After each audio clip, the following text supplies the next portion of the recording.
Hello, I'm the Nostalgia Critic guy. Remember it so you don't have to. You know, I found myself searching for something deeper and more meaningful in life, so I decided to turn to the master of enlightenment himself, the Dalai Lama.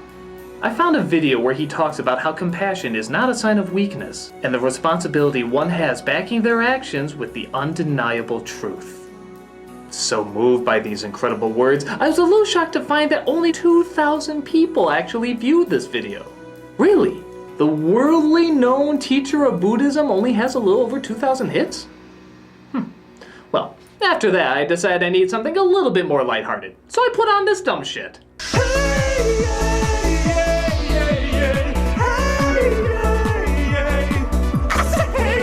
And was a little shocked to find that not only did it have over 2,000 hits, but it had, well, this amount.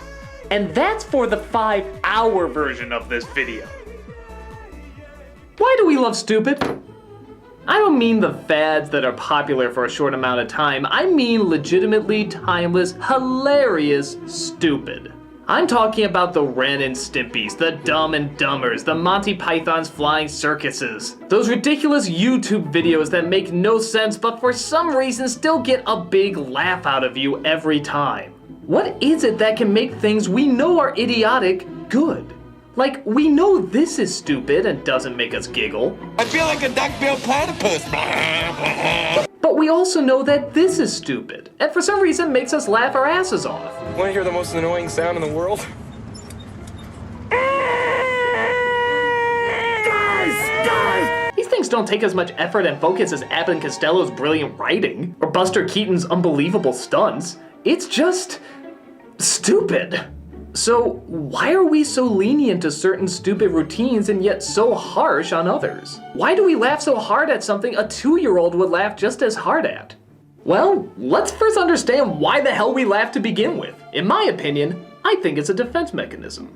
I, as well as many comedians before, have said that all comedy is based on misery. Well, the reason for that is, if we didn't have comedy, all we would do is sit around and feel bad about the stuff happening around us. Comedy helps us confront the bad things in front of us and cope with it. I'm sure a lot of people in one way or another were injured in a similar way the Three Stooges were in many of their shorts. Hell, Houdini died by a blow to the stomach, but we don't think the Stooges are going too far when they punch one another in the stomach. Why? Because it's saying that suffering is a part of life, and by laughing at it, you acknowledge that, though painful, it's all part of the journey. It's a way to adjust to the bad things happening around us and move on. Okay, fair enough, but how does something like this connect to misery? Well, maybe not misery of the character you're watching, but certainly a jolt to your expectations. We've all seen screamers before, those videos that make you think it's one thing and then suddenly a cheap scare pops up, and we've all gone through them and they've been done a million times and we're really sick of it, but admit it. The first time you ever saw one, you felt a burst of life in you. This comes from an instinct to keep you on your guard like an animal does to prepare for danger. But when you find out it's not dangerous, you have yourself a good laugh. That's one of the reasons people like going to scary movies. Stupid humor is kind of the same way. While not every silly joke needs to rely on scaring you into laughter, it still has to rely on playing with your expectations. That is, relying on the unexpected.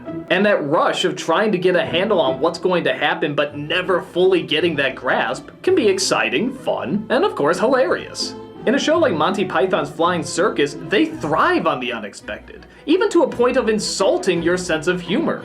How long can this sketch keep using the word spam? Spam eggs, spam, spam, bacon and spam. Spam, spam, spam, egg and spam. Spam, spam, spam, spam, spam, spam, baked beans, spam, spam, spam and spam. Just when you think something in them has to know they need to stop, they just keep going. Spam, spam, spam, spam, spam, Again, playing with the expectation of just when you think something is going to cease, it surprises you and continues, making even the repeat of one word suddenly funny again. Well, can I have spam instead?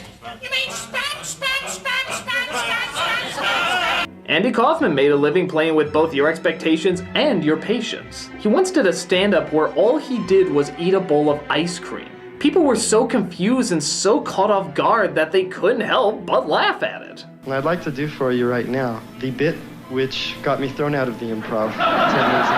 I haven't done it since, and although I have tried it a few times and it never has worked. But I'd like to do it for you tonight. But this isn't just blind randomness, there is technique to it. A part of this works because of its build-up. People think it's gonna be something shocking and risque, when really it's just a huge waste of time. So don't be confused, there is certainly method to the madness. The YouTube video Batman eating a hot dog has over 4 million views. How? It's just Batman eating a hot dog. Well, that's because people can't believe that someone went to all the effort to animate, very well animate by the way, one of America's greatest superheroes doing nothing but eating a hot dog. But now, if it was just a line drawing or a still of Batman doing that, it wouldn't be as funny. The animator knew it still had to feel like Batman. If it didn't, the joke wouldn't work. So he made it intense, dark, and over-the-top epic. All just for the simple task of eating processed food.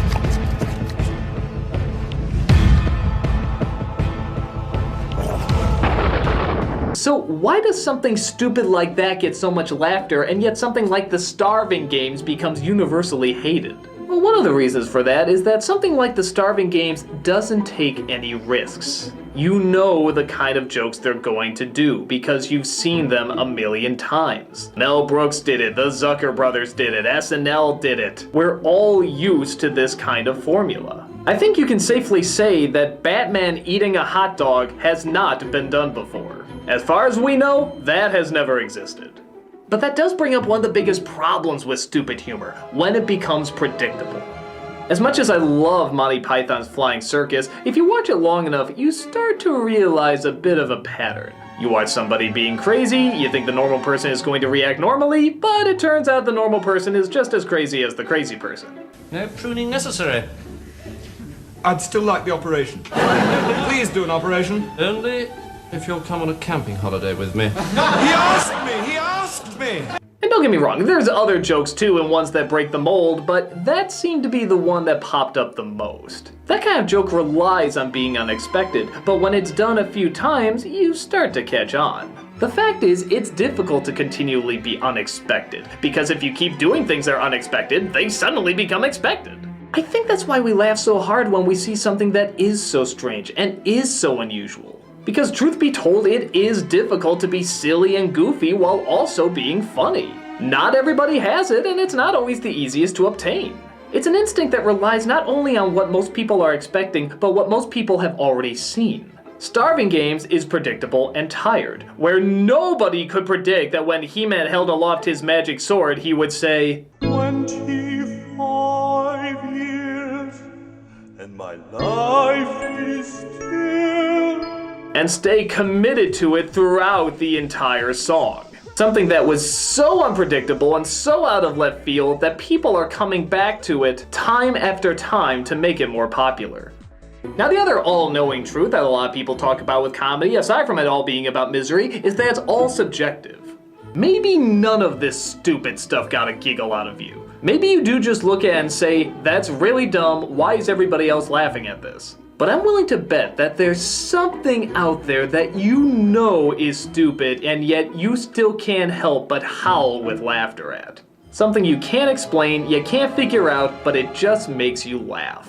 Comedy isn't an exact science, but there certainly are things that a huge amount of people will find joy in. And whether it be intelligent or stupid, the one thing we can take from both of them is that they both take effort. Yes, everyone can get lucky with one stupid routine here or there, or one silly moment that happened by accident and resulted in 15 minutes of fame. But for something to continue to be funny and keep people coming back, that takes a great deal of talent. Some rely on hours of research, others rely on seconds of instinct. But both have an art that requires a lot of dedication and a ton of trial and error. But given all the variations of people out there, as well as millions of different senses of humor, nobody is gonna hit the majority all the time. So even something as silly as this is doing something that connects with millions of people's senses of humor, whether they realize it or not. So, the next time you say something is so stupid or so dumb, just keep telling yourself, if it's making you laugh harder than anything else has that day, it just might be a little smarter than you think it is. Now it's time for cake! I'm the Nostalgia Critic guy, remember it? Because...